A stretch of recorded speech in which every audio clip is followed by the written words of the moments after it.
didn't question life after playing The Last of Us? What would you do? The entire world you knew is gone, and every move or sound you make could mean being twisted into a man-eating mutant. This 2013 masterpiece was loved by fans and developers from day one, and it made us all wonder, how far will we go to see the next day? The Last of Us won a number of awards, including Game of the Year, and has even been considered one of the greatest games of all time. More than just in its phenomenal gameplay, players are blown away by its dynamic characters, story, symbolism, and visual and sound design. It earned universal acclaim. It was so popular that it was remastered in 2014 for the PS4, along with the Left Behind standalone DLC.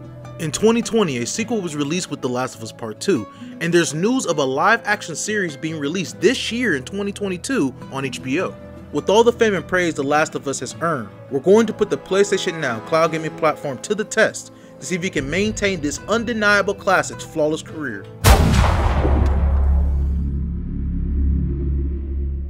PlayStation Now recently upgraded its streaming cap to 1080p worldwide in April of 2021. Now this doesn't necessarily mean 1080p 60 FPS for all its titles, but this upgrade brought the service up to par with the majority of its competitors.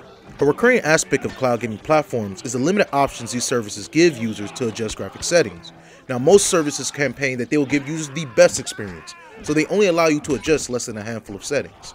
In 2019, PlayStation Now separated themselves from their competitors. The platform gave users a secret way to upscale their games to higher resolutions, most notably being 4K. If you right-click on the PS Now icon at the bottom right of your taskbar, you'll be able to access these graphic settings. Now this isn't native 4K, as PlayStation Now's resolution cap is still at 1080p, but this option does give players the opportunity to give their game a more up-to-date look. We played the game on a 4K TV, and although the game was scaled to 4K, the resolution instead looks like a much improved 720p. PlayStation Now has yet to build an FPS meter into the platform, so we weren't able to get an exact range of where we were playing at. You can tell it isn't 60 frames per second, but it looks much better than the original resolution. The scaling feature is great, but the actual in-game graphic settings bring us back to reality. The only thing you're able to adjust is the game's brightness, which comes with a red, green, blue chart to see how colors will be affected by the shade adjustments. The lack of display options never necessarily take away from the game, but it's more the lack of the ability to personalize our gaming experience. One thing we do love about the overall look was how PlayStation Now keeps things nostalgic with their menu templates. Instead of creating a default template for their in-game menus, the game continues to use the original template to the system the game was released on. For example, we mentioned that there's both a PS3 and a remastered PS4 version of The Last of Us, and PlayStation Now uses the original PS3 menus for saving and loading game profiles. Playing on PlayStation Now, most would expect you could only play with DualShock controllers, which are the dedicated gamepad for PS systems. However, like most other platforms including xCloud, Google Stadia, and Amazon Luna, players have the option to use Xbox and non-DualShock gamepads. When we first tried to connect our PS5 controller, the game sent an alert saying they would not be compatible. Now at the time when we filmed this was at the end of 2021, so we can only hope in the near future users can play with the PS5 controllers with every title. Otherwise, having to have multiple controllers on hand is a bit of an unnecessary hassle. As I mentioned earlier, players have the ability to connect their Xbox or third-party controllers. It did feel a bit weird playing a PlayStation exclusive with the Xbox controller, but this bypasses the need to have multiple gamepads on hand to play different titles. Now there are some downsides to using a non-DualShock controller. The system will alert you that you're not using a PlayStation gamepad and you'll be unable to access some of the game's features. This includes your inability to utilize controller motion actions. In The Last of Us, your flashlight may turn off and you have to shake your controller in order to activate it again. You can't do this if you're using an Xbox controller, so you'll be without a working flashlight unless you make it to your next encounter. In addition, you'll be unable to close and access service menus using the home button. This isn't as bad as the motion features, as you're able to exit games using your mouse or using the escape button on your PC keyboard.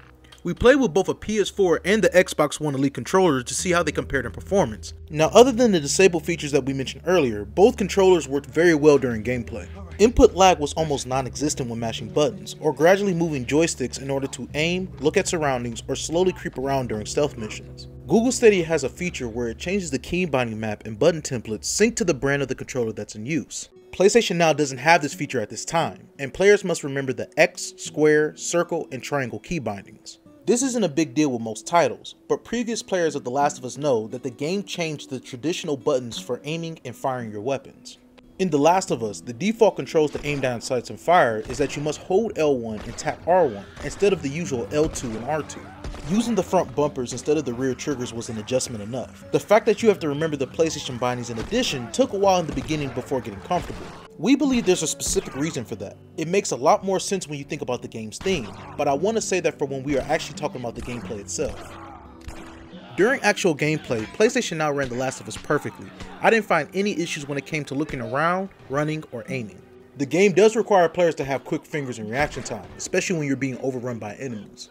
And PlayStation Now doesn't make it any more difficult with stuttering, rubber banding, or system crashes. The Last of Us is not your typical zombie game, as much as it is a horror survival series. Of course these sound like the exact same thing, but it's in the way that players interact with the game's environment and NPCs which make it different. You're not trying to take down an entire horde. There are no ammo caches, automatic weapons, or even reinforcements.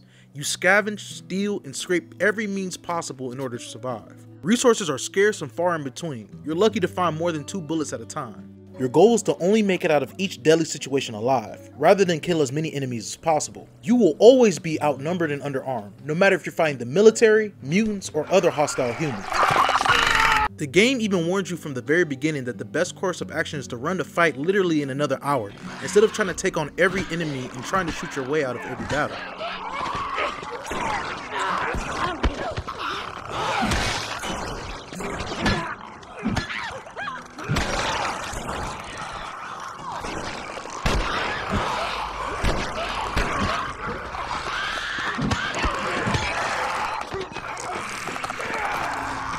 A large part of The Last of Us is actually testing your use of creativity and patience and getting through each deadly situation. If that's following erratic movement patterns of enemies, which do have an AI feature to flank and swarm you, using your environment and creating diversions are consistently more effective than the simple firearms you carry. The biggest example of this is the listen mode feature, which is absolutely critical to your survival. Carefully listening, scoping out each room and hallway before blindly running into death and infection.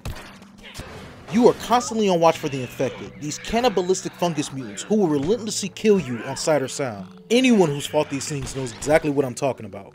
And this goes to the exact point I saved for later. The game really wants you to use stealth and find other ways to take down enemies, if that at all. We know that's why the fastest button to press activates listen mode. Being seen or making too much noise will mean certain death, so the first response of any player is removed from the beginning.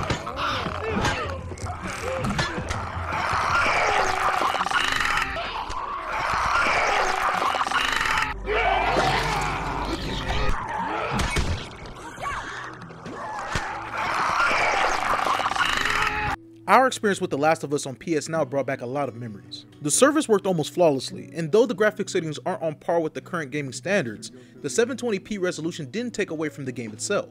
I need to remind everyone that PS Now works a lot like Netflix, and games will come and go, so if you haven't played, get on as soon as possible. Thanks everyone for watching. Like, subscribe, and turn on post notifications to stay up to date with everything we do. Check out some of our other videos, and for more news, gameplay, comparisons, and much more, stay tuned to the only place where you can do battle in gaming heaven, Cloud Gaming Battle.